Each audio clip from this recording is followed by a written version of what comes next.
I am adopted, and I grew up on the southern Oregon coast, right outside of Coos Bay. It was a small town that rejected outsiders, so I was subjected to a lot of bullying and extreme racism when I was in school. It didn't stop until my parents hired a lawyer, and so I learned that lawyers can have just a really powerful impact on somebody's life. And so from that moment on, I had the goal of going to law school and becoming a lawyer. I loved every aspect of being at Willamette. I found a community that sort of adopted me again.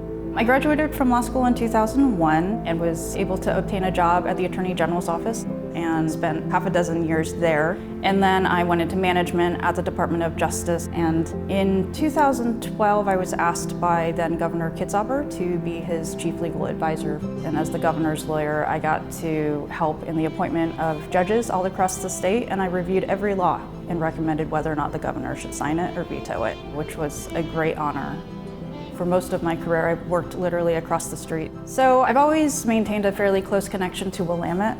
Law can be particularly hard for people who come from underrepresented backgrounds, so I've always been involved in mentoring law students, primarily Asian American law students who are just trying to find their way in this community and in this profession.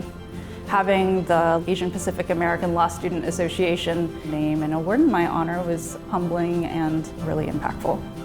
Receiving the Distinguished Alumni Citation for Professional Achievement Award is special to me, and I really appreciate it.